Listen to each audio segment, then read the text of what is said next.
You are listening to the Two and Out CFL podcast, a proud member of the Canadian Football Podcast Network. Oh, no.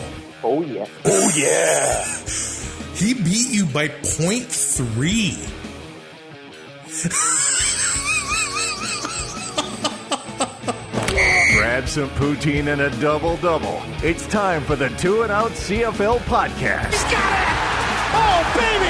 Every week, Travis Currah. That's Grey Cup me, which is a different person. And Brazilian Ty. Hunters are people, too. Talk fantasy football, bring you the latest in CFL news, and sprinkle in a little bit of nonsense. Oh, nearly intercepted. It is! And it's over! Ready, set, hunt! And we are a part of the Alberta Podcast Network, locally grown, community supported. It's Travis Currah and Brazilian Ty. He is here, working his life away in beautiful British Columbia. Is that area of British Columbia beautiful, though? I'm over it. Just so over it. Hey, we should start the show, and it has been talked about a lot for obvious reasons. Doug Mitchell has passed away, a very familiar name in Canada. He was the 6th commissioner of the CFL in the mid-'80s. He was a member of the Board of Governors. He was big with the Calgary Stampeders. I think I heard, well, of course, there's the Mitchell Bowl in U Sports. And I think I heard he was in 6 Halls of Fame. I mean, anytime you're in 1 Hall of Fame, that's pretty impressive. If you're in 6... That's got to be a record. Yeah, that's next level. And the football world had another loss in Regina. Kelly Hamilton passing away. He spent 28 years with the fire department. He was a captain there, but he had a pretty big tenure. He was the volunteer president of Regina Minor Football. He's so well known in Saskatchewan, and I think just with the Canadian football community. So just wanted to start the show and mention Kelly Hamilton and Doug Mitchell. This episode of Two and Out is brought to you by Alberta Blue Cross. Life as a business owner can be hectic, to say the least. Alberta Blue Cross understands that, so they offer flexible health, dental, life, and disability coverage for your employees. Even better, you can let your staff enroll and manage their coverage at any time and on any device. That makes life easier for them and for you. You've got this when it comes to group coverage for your small business, and Alberta Blue Cross has your back. To learn more and explore your options, head to ab.bluecross.ca. In the huddle with Currah and Ty on the Two and Out podcast. All right, Ty, the first game of Week 7. The Montreal Alouettes beating the Ottawa RedBlacks 40-33. So here we are. The RedBlacks are 0-6 on the season, but the phrase of this game was the command center. We could probably talk an hour about this whole thing because it felt like the last minute and a half of the game took an hour. Yeah, I almost got the end of it. But it's like I don't know what is going on in the NHL when it comes to reviews half the time. I don't know what's going on with Major League Baseball. They are getting better now. They're announcing stuff. But even sometimes I don't get that call. The CFL just seems to be a cone of secrecy, right? And just inconsistent. And then you get what we got Thursday night. And yeah, we come out, we defend the league, you know, when people call it a joke, and, you know, it's professional football, and we love this league, but they make it real hard some days to take them seriously when it's just so bad sometimes and so inconsistent. Man, there was a couple plays inside that last 2 minutes where I like I was saying before we hit record, if you watch that in full speed, especially the hit, I think it was Mike Moore had on William Powell. I think maybe when you slow it down, you see, okay, the arm was on the chest plate or whatever, but it looked like an awkward, violent, full speed hit kind of thing. And then you slow it down and you see it at, you know, slowed down by 500 times. Okay, it's not a high hit. So some of that stuff, but should the command center have that much power? Because that's part of that's that's a general question when it comes to all of sports, right? Yeah. Do you want complete robotic officials? Because then you know what's happening. If you're a Jays fan, you know what's happening to Alejandro Kirk? He's getting sent down if he can't hit because all he does is frame pitches behind the plate. He's so good defensively. A robot ump is not going to be calling. That'd be a big part of baseball. That would be massive. It's huge. In football, I mean, it's so hard. The game, we talk about how fast hockey is. I mean, football, there's lots of downtime when the play does happen. Stuff does happen that, you know, people are in awkward positions trying to make plays and stuff like that can happen. Or, you know, using it to, they didn't have to use it in the Rider game. It was pretty obvious. Yep. But like the defensive line jumping and causing the procedure. So like stuff like that, I get. But we can't be spending this much time reviewing plays at the end. Like, not even forget that's the end of the game at any time. It's just, you're shooting yourselves in the foot. You're making your referees look inept. You're making your command center look inept because it's taking them this long. And obviously, if it's taking them this long, it's pretty friggin' ticky-tack. Yeah, right. And I know calling a high hit ticky-tack, it sounds like that's not what I'm saying. I'm saying that if it's that close and you have to slow it down that much, then the call on the field is the right call. I'm sorry, but you have to be able to call this at least games, like at game speed is what it should be called at. Now I get ball placement, I get, you know, the offensive line moving, stuff like that, but hits and stuff, you slow them down. Any hit or any like you look at some hits, they look real clean. You slow them down, the shoulder makes contact with the helmet, and you know, a split second before anything else. Well, technically, you can call a high hit on that. Are you going to do that? Is that what we want? Because I don't. Do we want football games taking 5 hours? Like, well, it gets to a point like what's the point of a ref? Is he there to just make sure the players aren't fighting each other? Like, more or less, right? Like that's what it feels like. You have to have that human element, and I get the argument of people wanting just get it right. Okay, that's what we brought in review for, and then there wasn't enough plays that were reviewable, so they expanded it, and then coaches started fishing, so they took some stuff away. And now it's just, how much power do you want the command center and this review team to have before it's just, we just have one guy out there to announce the penalties and hope the players can police themselves? Because that's not going to work. So if you got the guys out there, why aren't they just calling the game and you have that command center? I don't even know if we should be reviewing penalties other than maybe quarterback or roughing the passer. Like, I really don't think we should be able to review pass interference. Has there been egregious ones missed? Yes. But we see it in the NHL with offside. It was one goal by Matt Duchene. That's why that came in. And now we see overtime winners being challenged because coaches can. It's like, yeah, just take a look. Yeah. Like, that's not what it's for. It's not what it's for. If it's big, like roughing the passer stuff, I get, especially when it comes to injuries and stuff. Like, I mean, if that Garrett Marino play isn't called in the field, and the command center calls it down and says, no, that's a penalty. I get that when it comes to, you know, roughing the passer and stuff like that. But I mean, we have to draw a line somewhere, and the judgment calls I don't think should be reviewable. Like, you slow it down. Well, yeah, every DB is early, you know, jumping a route. So then at what point when they're early, are they going for the ball? Or are they now interfering with the, you know, are they kind of bumping the receiver out to get the ball? They both have a right to the ball. So now it comes down to interpretation. It's just, it's infuriating when it takes that long.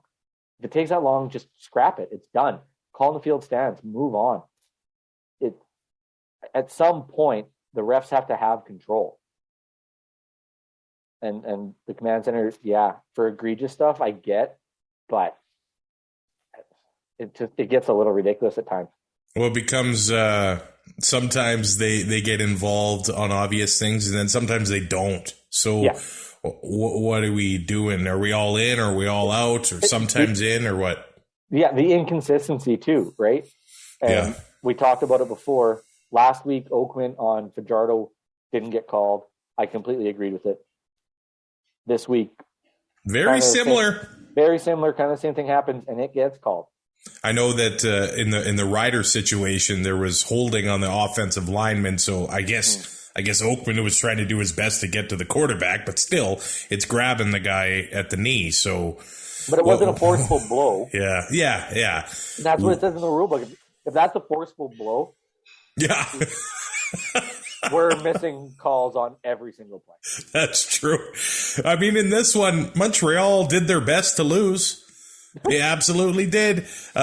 Chandler Worthy was fighting it throughout the game. He fumbled, the very first kickoff return, but Ottawa just could not capitalize on those mistakes. So while we can talk about the calls that didn't go their way at the end of the game, they kicked a 13-yard field goal. They kicked a 15-yard field goal. They just were not finishing drives. And, oh, man, Darvin Adams gets that catch 99 out of 100 times. And he dropped that one on the carpet. He had a 100-yard day. So he had his first touchdown as a Red Black earlier on. And that one hitting the carpet was a tough one for Darvin Adams. But it's just... That happens at any other point. Nobody cares. Yeah.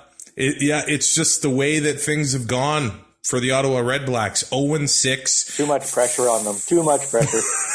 4 wins in their past 36 games. Man, this is a rough stretch in Ottawa. Yeah. And, shout out to those fans that are still showing up. Yeah. Because we've seen it in Arizona is a bad example just because it's not a hockey market, but like you see it in Chicago, for example, where they were playing in front of 4,000 people. The games weren't being televised because the team wasn't any good. Adrian Aucoin could yell at his kids across the arena if they were being dinks. Like that's how quiet it was in there, right? The fans are still showing up in Ottawa. They're paying full price for beer, which is ridiculous. Like they're just putting up with it. Well, that's the thing. We this can is payback for wanting Dom Davis to be your coach. Yeah, we can crap on Edmonton too, but they haven't won a home game since 2019. Yeah. So, like, if the team's not winning for 1,000 days at a time, can you blame people if they stop showing up? No, you brought up Dom Davis. Yeah. I didn't have the guts to put him in my fantasy lineup. No, but you put Caleb Evans in. Like, what are we doing here? Look at this. 2 weeks in a row, he's been the freaking quarterback fantasy points leader. 6 carries, 6 yards, 3 touchdowns. What was that worth on the fantasy board? I knew you were going to ask it, and I don't know why I minimized the window. Dom Davis, 18.6 points, good for 4th. Behind Caleb Evans and Trevor Harris and MVP. Just like we had it drawn up. Hey, yeah. Trevor Harris didn't. He didn't turn the ball over. 25 of 31, 2 touchdowns, playing his old team, including a 69-yard reception to Hergy Mayala. Nice. That was a big one. Geno Lewis getting the touchdown. He only had 4 catches for 28 yards, 5 for 99. But it was those breakdowns for Ottawa. Like their defense, I thought, has played pretty well this season. But that long reception to Mayala, the 55-yard run to Jeshrin Antwi, and Ottawa not being able to finish those drives on offense just cost them that game. You have to capitalize on mistakes, and the defense is making plays. And the offense comes in, and I don't know if inept is the word. Well, Caleb Evans, it doesn't strike fear in anybody. Like Caleb Evans had 2 good weeks. Are we scared of the Ottawa offense right now? Not scared of them, but I think they have potential. You have William Powell. You have a guy like Jalen Acklin. You still have Darvin Adams. There is pieces there. They just haven't put it all together yet. And I think, over time, I'm assuming that they're going to probably stick with Caleb. I mean, he's playing pretty damn well. The more consistency you get, they're still in this. They're 3 games back. Yeah, that's stupid. They can put it all together, and and get hot. I don't know if that means, playing five, or not even playing 500, winning two of their next four, playing 500 in the next 4 games. Are we considering that a hot streak for Ottawa at this point? I think probably. And it puts them right back in the hunt. But right now, I'm not worried about them coming in and putting up 40 on somebody. No. Nick Arbuckle comes in. He has the one completion for 47 yards. So we'll see if they you should have heard the radio broadcast. It was the greatest play in RedBlacks history. We'll see if they start getting him in there. But Jalen Acklin has emerged as the number one guy in that Ottawa offense, back-to-back 100-yard weeks. He's definitely got something. Well, he had the 47-yard catch from Nick Arbuckle. Caleb Evans was looking his way, and Evans didn't turn the ball over either. He had 2 rushing touchdowns. He had the passing touchdown, 25 of 40. It's his second year. He's looking more comfortable in there. Would have liked, they had some pressure on him, but would have liked him to be a little bit more accurate on some throws. But I think Caleb Evans he's looking all right. He's looking pretty good. And then he's kind of throwing into this. Yeah. When you look, Nate Bahar ends up having the fumble, and Montreal is able to take advantage of that one. So it's the turnovers, and we'll get to it. Winnipeg, Edmonton turns the ball over. Winnipeg next play, 26-yard touchdown. So that's what the good teams do. They just make you pay for the penalties. They make you pay for the turnovers and all the mistakes there. But Ottawa's here 0-6, and I know the circumstances. They're without their starting quarterback. They started the season against the back-to-back Grey Cup champions. No one's beat them, so it's tough to hold that against Ottawa. Mm-hmm. But is Lapo on the hot seat? I don't know. Does the Masoli injury buy him to the end of the year, and then they make a decision? Well, you know who else doesn't have a contract after this year as a head coach? Well, Kahari already got fired. Well, it's Mike O'Shea. Look, they probably should have paid him before the season started, because now he's 7-0. He's going to make more. He's going to want more money. Look, it's if you listen to Winnipeg, the last 2 contracts for O'Shea did expire before he extended, and I don't think he wants to leave. I don't know if he has a desire to be a GM, but it's fun to talk about anyway, because this season, it's nice to have the continuity though. Mm-hmm. But if things keep going like this, we'll see what Sean Burke does in Ottawa, because he kind of inherited his coach, and Montreal let theirs go quite early. We'll see what happens in Ottawa. The second half of the Thursday night doubleheader had, I got the scores reversed on the sheet, but the BC Lions beating the Hamilton Tiger Cats 17-12. A weeknight doubleheader is just unnecessary. I agree. Especially when your late game is a team from the Eastern time zone. What are we doing? Hey, I think, well, who knows? I don't know what the stadium availability in Vancouver was, but with the Ryder game moved to Sunday, this would have been a great Saturday night game in Vancouver.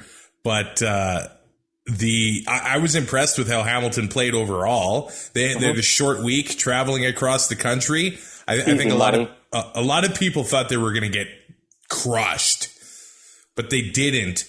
But it is still disappointing for Hamilton fans, because they had the opportunity. I think they had 3 possessions in BC's end in the last few minutes of the fourth quarter, and then just couldn't pull it off. Marcus Sales broke up the pass, 3rd down, 3rd and 11 in the end zone. Tunde Deleke picks it off, gave Hamilton another possession, but then at the end of the first half, missed field goal for the Ticats. If they would have had that field goal, that ended up changing the way they had to play at the end of the fourth quarter. But the BC Lions defense, we talked about their offense a lot so far this season. And it's regressing to the mean like we said it would.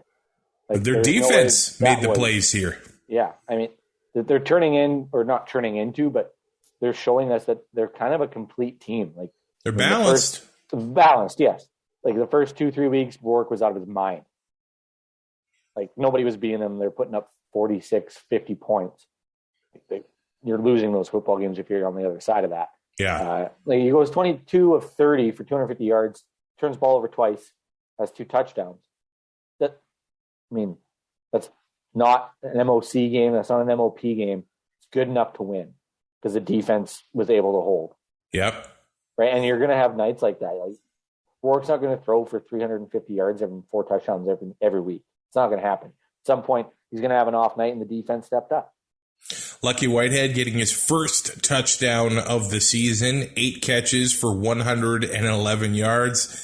I have a feeling that maybe he's going to start heating up as the season progresses here. James, I mean, the next guy, Keon Hatcher and Dominique Grimes, should have 42 yards. Yeah. And they're tied for second for yards for BC receivers. Like, you go into BC, you have to be thinking, okay, Lucky's not beating us. That's a guy every team knows that's somebody that's a key on. 8 of 9 targets. Like, come on, guys. Credit to Hamilton's defense, too, because James Butler, while he had 13 carries for 76 yards, that includes a 37-yarder. So he had nearly half of his yards on 1 carry. Hamilton's defense, they kept him in it throughout this game. They took the ball away. They gave the offense the opportunities. They just couldn't do it. Hamilton tried to get the run going. They gave Don Jackson double-digit carries, 3.3 yards a carry. So they're trying to run the ball. It's just not happening. I wonder if, no, that should be the opposite. I don't know. We've had the Donassance last year where he was putting up big numbers. He wasn't getting Andrew Harris type numbers when it came to touches. But there was something you had to worry about coming out of the backfield. And teams, I don't think they really have to key on it. But I think maybe it's really recognizable when Hamilton's going to run. And it's easy for that front 7 to key in to fill gaps. Like, that's the only thing I can think of, because they run so little coming into this game that there's got to be something different the defenses are seeing when they are running the football. Braylon Addison is Hamilton's workhorse on offense, 9 catches, 83 yards. He also had 2 carries for 23 yards. He was tied for the team lead. Stephen Dunbar, 5 catches, 83 yards, and a touchdown there. But that about wraps up this game. It was a tight game that I think Hamilton just wanted to stay in it to the very end. They had all the opportunities in the world. They gave themselves a chance to win this football game. And BC showed us that, hey, maybe they can win the grinders, the dirty ones, the ugly ones. When in the past, it looked like they're just going to crush you and have a track meet with you, right? Which, I mean, if they're going to do that, you get into late October, early November, and it's really hard to win games like that. It is. So to start doing it now and get used to doing it now and learning how to win these games, instead of trying to learn how to do it in playoffs, that could go a long way for this team. 3 of the next 5 games for the Lions are against the Saskatchewan Roughriders. The other one... Why does this schedule suck this year? The other ones are the Elks and the Stamps. So the Lions have a different little stretch here because the combined record of the teams that they've beaten is not good. Any record...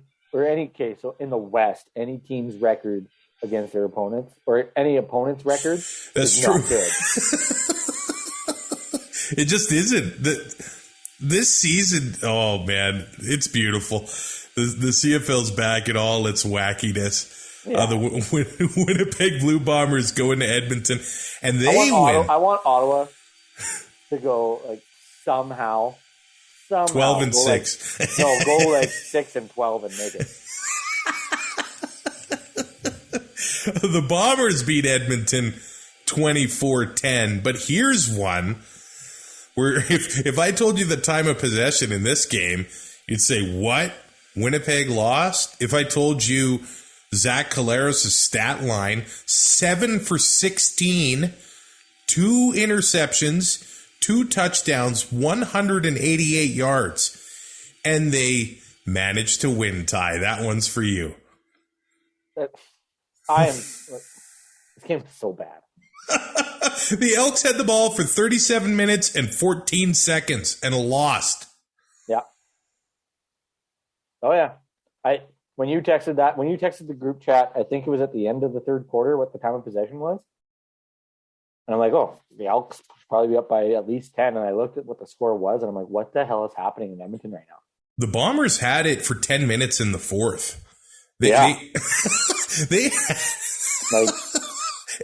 basically doubled their time of possession in the fourth quarter alone. And almost scored a point per minute. But that shows you what the Bombers take advantage of. Early in the game, there's an interception from Taylor Cornelius. The very next play, a beautiful touchdown pass to Rasheed Bailey.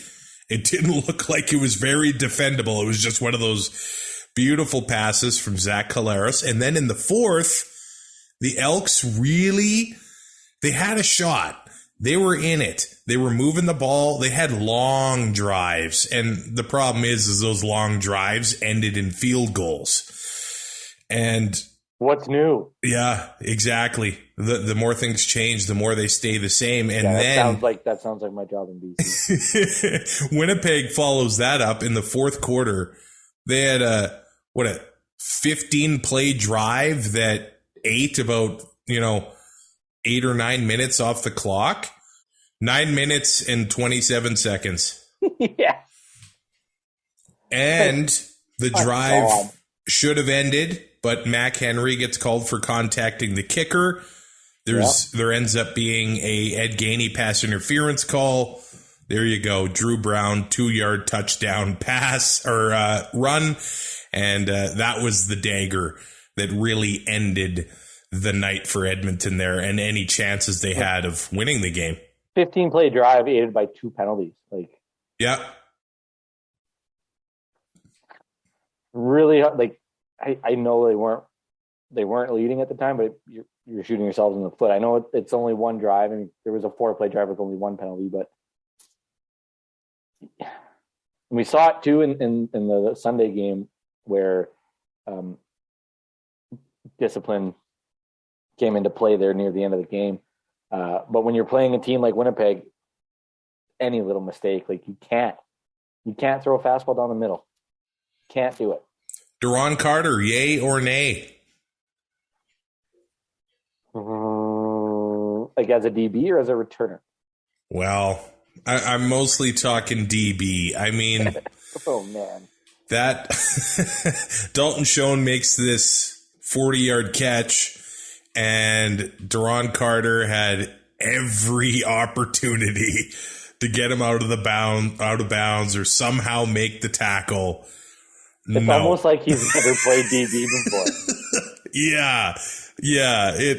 It shouldn't have been a touchdown that long, an 81-yard touchdown, but it ended up being. And then in the next half, he comes in with an interception. It was an underthrown ball. It might have been tipped or something, but then he makes a play on defense. He's a hard guy to figure out.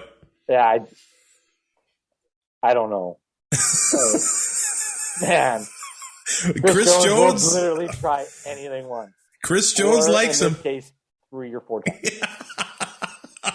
It's an interesting one to figure out there, but Edmonton's got, the 6-game injured list is a mile long, and I think 9 of them. Longer than their active roster.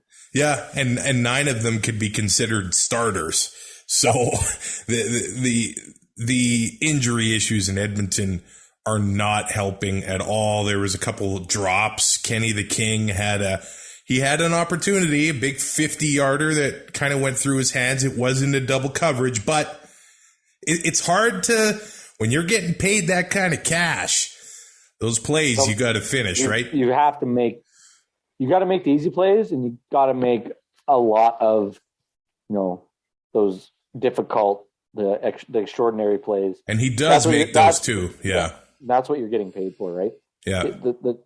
I get it's in double coverage, but you gotta find a way at some point, because what they're paying him and what they're getting, I don't think after week 2, week 3, it's not getting the value right now. Yeah, he was the You're also out of a playoff spot. Yeah. All that money. He was the leading receiver, so we will say that. But it's a difference when Caleb Hawley can't finish a play and Kenny Lawler can't, because who's getting paid the big money there? Dalton Schoen. Yeah. He's comes out of nowhere and he's making the big plays in Winnipeg. So they figured something out there. As far as Edmonton goes, Jamin Pelly and Mac Henry up the middle. Nope. Winnipeg still can't. They couldn't really get the ground game going, and sometimes are we done? Are we done putting Brady Oliveira in our lineups? Like, I think so, because when they get down to the goal line, they give it to their backup quarterback. So there's not really any score opportunities. Their running back situation doesn't strike fear into anybody. No. Shouldn't right now. And, they kind of went Moneyball with it. Yeah. Replace Andrew Harris on the aggregate. Yeah, they're winning football games, so you could say it's working. But can they do this all season? I don't think so. Well, next weekend's game for Winnipeg in Calgary coming off the bye. I'd like to see that. How's that going to go? Well, here's the thing. I'm done kind of writing the Bombers Winnipeg? off. You can't. Done betting against Winnipeg. Also done betting against Calgary coming off a bye week. So it's something's got to give here. Something does have to give. The immovable object versus the unstoppable force. Yeah. Great. But after these next couple weeks here, the Bombers haven't had a bye yet, and they are still banged up here. Mm-hmm. They have Greg Ellingson didn't play, Michael Couture, Jackson Jeffcoat, Kyrie Wilson, Brandon Alexander. Read the guys who did play. Janarian Grant had one target. He got into the offense a little bit. Wolodarski, Schoen, Agadosi, and Bailey. That's it. And got a win. The last 12 weeks of the season, they have all three of their bye weeks in there. Yeah. So that could go one of two ways with them being so bunched together. I think they're only gonna get stronger. Yeah, but so yeah, you can get guys rest and nurse some injuries.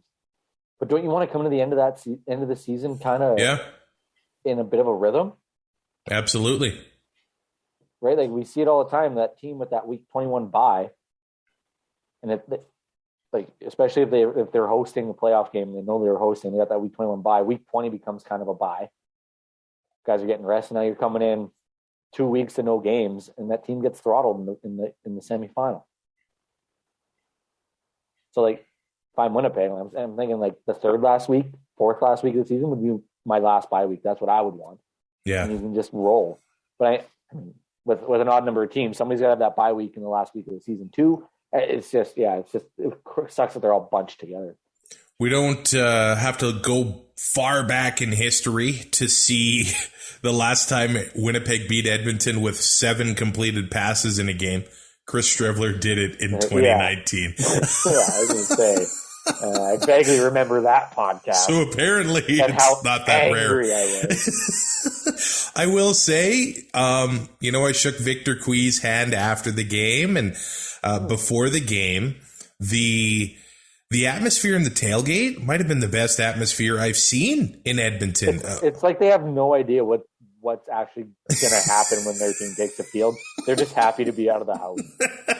Justin Renfro, offensive lineman for the Elks, stopped by with brisket grilled cheese sandwiches. I had one when we went to Toronto for the Stag at the beginning of June, before I got COVID. We went to Brew House, obviously in the airport, and that's what I ordered, and it was phenomenal. And that was at a chain, so I can only imagine it would be like homemade. Yeah, it was good, and the Turf District fellas had a good thing set up. They always have a good thing set up, and I mean the fans are making it happen grassroots wise in that tailgate.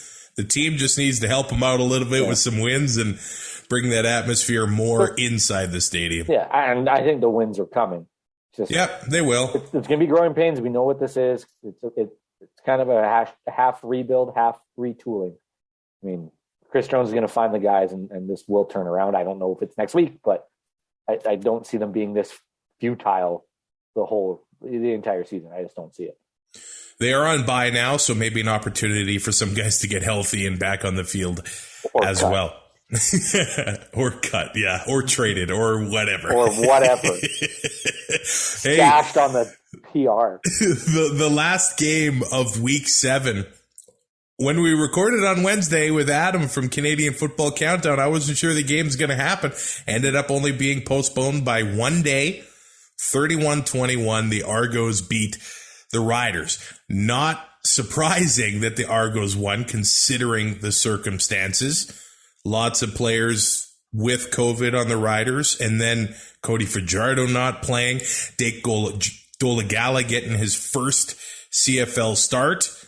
But the Argos let the Riders stick around, and the Riders' defense kept them in this game all game long, and it started with an interception by Darnell Sankey. But it just, when you get to the fourth quarter and Andrew Harris is getting 5 yards a pop, it's going to wear down any defense, and that's how I saw the game towards the end. Yeah, just feed him the rock. He touched the ball 33 times. Wow. Like, he had 26 carries and 7 receptions. Yeah. See, is that not a little ridiculous? It is. It is. Winnipeg would have liked that. You think? No, and they said on the broadcast too, he never falls backwards. He's always falling forward. He's picking up that extra 1 or 2 yards every time. He's creating the contact. He's the one that's falling on the defender. He's not getting fallen on. That's wearing those guys down too. I'm sure you do too. I'm getting real tired of the every play where he's got to run forward and flex. Like, dude, we get it. You took steroids. You have muscles. I think he was extra fired up being the fact that it was in Regina. Maybe. He spent a lot of times going in there as the enemy. So yeah, you're gonna guy averaged 5.5 yards a carry, 143 yards. They didn't find the end zone. Gets to that top 6 in the all-time rushing league. 10,000 yards. All-time rushing list. First Canadian to get there. Like, hell of a night for him. It's just, yeah. Saskatchewan tried to establish a run early, then abandoned it because it wasn't going anywhere, and Andrew Harris just did whatever he wanted tonight. And it was, as much as I hate to say it, like, that was what you would expect. And it's fun to watch when he does that, as much as I hate him as a human and a football player. It is fun to watch when he does that because he's just just at will. Well, it happened in Touchdown Atlantic where I thought, especially Toronto's defensive line kind of manhandled Saskatchewan's offensive line. And it happened here. Saskatchewan couldn't run the ball. Morrow had 10 carries for 25 yards. In my lineup. Frankie Hickson, 3 carries for 6 yards. They just could not run the ball on Toronto, and in no small part due to those linebackers and that defensive line that really just controlled the line of scrimmage. Really. In the second half, Jagger Davis got mentioned more times than he has in his entire career combined, it felt like. Like, the Riders really shouldn't have been in the game considering what the offense did. And look at the turnovers. Yeah, exactly. Toronto turned the ball over 5 times. If Cody Fajardo plays the game, then it's totally different. It is. But so, Jake Dolegala, he's probably been in the CFL for 7 weeks. So yeah, cup of coffee. Gets thrown to the Wolves. We've talked. We can make fun of the East all we want. I think Toronto is, like, you look at their defensive line, offensive line. They made the additions last year, and they're only getting better. If we can figure out what McLeod Thompson actually is, and on that defensive side, they still have guys that can make plays. And now they got, DeVaris Daniels got banged up, but Curly Gittins Jr., Cam Phillips had a touchdown tonight. They still have those names too. Like, they're probably the best team in the East. And right now they are. Like, they're in first place. They're over 500. I really feel like people are still sleeping on them. McLeod Bethel-Thompson. Because they're in the East and like everybody's writing them off. It was I didn't think it was a good throw, obviously, when Darnell Sankey picked him off. It was an athletic play, but it didn't look like that ball was going to be caught by a Toronto receiver anyway. No. 30 of 38, 336 yards, 2 touchdowns, and Curly Gittens Jr. And they make this guy compete for starting job in fantasy. Hey, we flip-flop on him every week, too. He'll have a bad game. He'll have a bad game next week, and we're like, what are they doing with this guy? Yeah, like I thought they released him 8 times. Maybe it should have been 9. 2 wins over the Riders, and this was a different Riders team than last week. Duke Williams, I mean, you're still going suspended. in the hostile environment. We saw it affect the line play. Yeah, it totally did. Hey, we talk about the Canadian Andrew Harris. Is Curly Gittens Jr. the early MOC favorite? Man, having one hell of a year. He had 8 of 8 tonight, 152 yards and a touchdown. Like, I mean, it's. I think Nathan Rourke stole the headlines in the first couple weeks. I guess there's him. As a quarterback, it's an easy pick, right? Because it's such an impact. He makes such an impact touch the ball in every play. Maybe you have your East nominee. Maybe we should say that. Yeah, I think that's where you're looking right now. I mean, if Andrew Harris keeps doing what he did tonight, I think that's more likely to happen than Curly Gittens Jr. to keep putting up 100 and some yards every night. I guess he'd have competition on his own team. You're right. Yeah. Which is not a bad thing. No, but I think he's definitely got to be, in that discussion of like the top 3-4 guys that can come out of the East as the representative. Hey, last year Curly Gittens in 13 games, 13 catches, 605 yards, 4 touchdowns. 5 games, 25 catches, 356 yards, and a touchdown. So, man, he's playing some good football. Went to Wilfrid Laurier. He's not even 25 yet. You feel old now, Ty? I just drove 13 hours in the last 2 days. How do you think I feel? I think we got to talk about Dinwiddie decisions. Okay. I'm totally game for this. Saskatchewan was beating Toronto on short yardage. I know we said that Toronto's defensive line, but Saskatchewan's defensive line, considering the guys that were missing, had a great game here. They stopped Toronto 3rd and 1 on the goal line, but the panel mentioned it. When you're handing the ball 6 yards back, when you need 1. Pretty easy to make that push. Yeah, you're helping out the defense, but going for a 61-yard field goal at the end of the first half to make your lead 5 instead of 2, and then Super Mario Alfred returns that bad boy all the way back, gave the Riders the momentum, and it was almost the difference in the game. Almost. So this game's in Toronto. Does their fan boo if they take a knee 10.5? Just like Edmonton did, because their fans booed. Right? I got no problem going for that on the road. Or I don't really get point. Like you're now making it so a field goal doesn't give up the lead.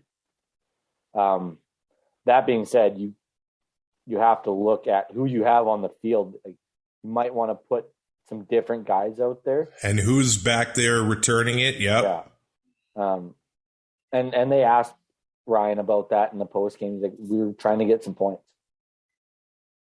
And I don't think he was too against the call from the special teams guy. Like, yeah, we didn't miss by like he had the leg. He had the leg.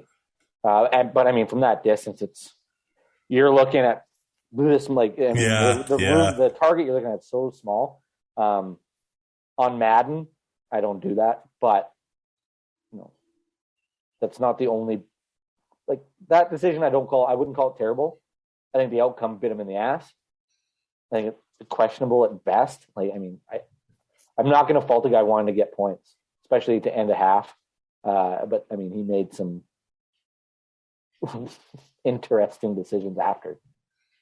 Charleston Hughes gets onto the roster. He has a sack. He has a forced fumble that I guess almost. Well, no, he had the forced fumble, and then it was recovered. That one ended up leading to a touchdown by the Rough Rider offense. And then there was the bad snap where he was batted it forward and we thought he had the touchdown. Man, needs to kick it so he's onside. Yeah, I know. I guess you learn something new about the CFL. And, I see the guys batted out of bounds on fumbles and stuff because you're the last person to get the possession. But it's one of those wrinkles. It's not a wrinkle, but it's the way the rule is that if it went off his foot. So, when you asked the question in our group chat about why guys don't get flagged, because nobody's picking that ball. Yeah, it's just going out of bounds. Yeah, right. So the ball goes back to it doesn't. You don't get the ball where it goes out of bounds. You get the ball where you touch it. So that's where they would have given Charleston the ball, or given Saskatchewan where Charleston touched the ball, and then minus the penalty yards, right? Now, Super Mario had the big missed field goal return, but then tries to do it all himself. There are, 5 Argos in pursuit on a kickoff at the end of the game. Say it with me, Trav. Backdoor cover. He fumbles the ball. Argos recover, get the touchdown. So then they get the 10-point lead. I think, what was the spread? 3 points? 3. Wow. So you were sweating a little bit there. Well, I didn't chase. I only put like a small amount, but like... I didn't think Saskatchewan was going to be in the game at all. I didn't think it was going to be an interesting game, but somehow it was. I figured when I was leaving my parents at halftime, like I got there just as the game started. I'm like, I'll leave at halftime. The game will be over. I can go home. I can, try to catch up on stats and eat some supper. And then all of a sudden the game was like, what the hell is happening? With that Alfred thing, like I get he's trying to make a play, but if he doesn't get a touchdown there, he's killed 20 seconds. Yeah. I said it in the chat. So if this was Madden, his awareness went from 99 to 1. You would have been better to get 10 yards and get out of bounds. If I'm Dickinson? No. Come on. He kept him in it with the missed field goal return. And I don't think any returner in the CFL would have been, well, others would have been able to do it, but not all of them. I mean, I'm throwing baseball bats in the shower and finding the guys $100 if they're not in there in 10 seconds after that play. If you don't get that reference, then I feel sorry for you. The Rough Rider offense, 4 for 17 on second down conversion. So it really was the defense, the special teams that kept them in it. 10. I know. This is again where Montreal tried to lose against Ottawa. Toronto really tried to lose against Saskatchewan. And if they had their starters in this game, Saskatchewan would have won, but they didn't. And that's the way the bounces go in CFL football. This episode of Two and Out is brought to you by Taproot Spotlight, a service that helps businesses and organizations pay attention to the people they serve. Taproot tells you the news about the people and companies that are important to you.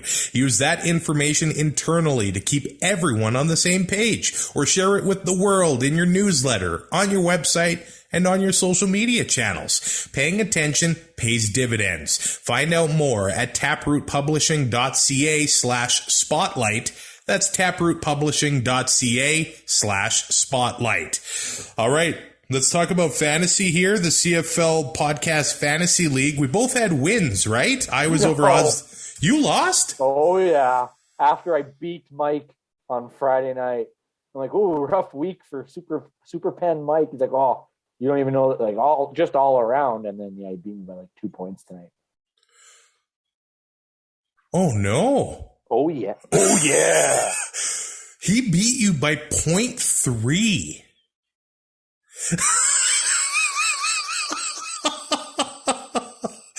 Because he had the Argo defense. Wow. Ain't that a kick in the nuts? You needed 4 yards from Jamal Morrow. I'm well aware of what I needed. Who is the receiver that got you a goose egg? That's a great question. I blocked that out of my memory. Kian Schaefer-Baker, 8 targets. Charles Nelson. Kean Schaefer-Baker, 8 targets, no catches in this one, so I assumed it might have been him. No, I took Charles Nelson. I'm like, Winnipeg's going to score 40 points and he can return some kicks. I actually had the highest score this week until after that game in the league. When you sent your score on Thursday night, and you're like, or it might have been Friday, and I still had like 3 players left. I'm like, I was going to message you and be like, I'm going to catch you. You're getting cocky, Mario. And So my lineup, I had 105.5 points, my best week of the season. Did Mike really have 81.1? He had 80.1. Oh, my God. And you had 79.8. Well, you got to win the close games. Like, you got to.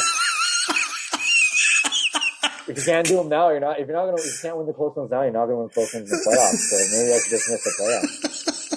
Just get a high draft pick.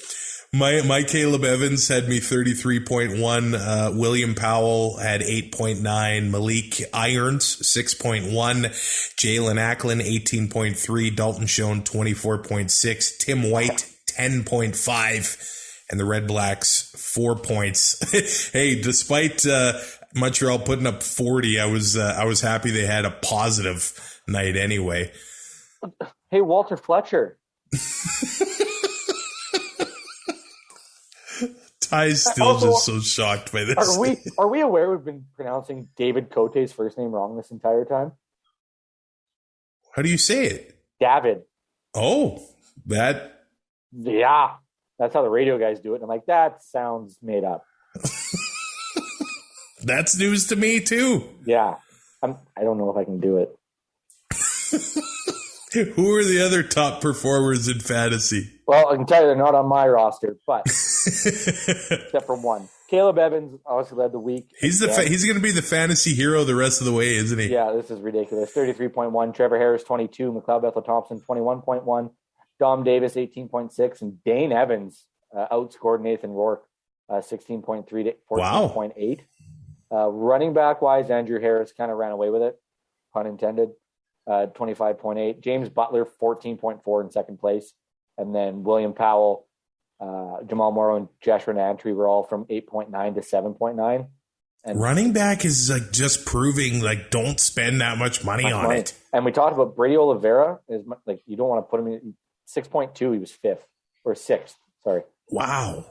Right? Like it's such a crapshoot. You got to hit like. I mean, Walter Fletcher 2 weeks ago or last week was lights out. This week, 2.3. I almost feel like you should be able to put a backup quarterback in your running back spot. You can. Kai Loxley. I guess. I was going to file a grievance with our league. Tired of all these shenanigans going on. These people are starting defenses. I am rattled right now. How are the you were shocked by that 0.3 point loss. Hey, your fingers crossed for a score correction. No doubt. Curly Gittins Jr. led the way. That seems wrong, but I'll have to double check it. But as of right now, what I have 29.2. Darvin Adams 26.8. Lucky Whitehead 25.1. Dalton Schoen 24.6. That matches what I have, and Hergy Mayala 21.2. There you go. And the Argo defense. Have that? Yeah, I guess, hey. You might have an 8 for 8 for 152. So. Yeah. 20, yeah. There you go. Week 7 of the CFL season. We're just cruising through this year, man. Oh, I am getting tired. Hey, are you going to be here on Thursday?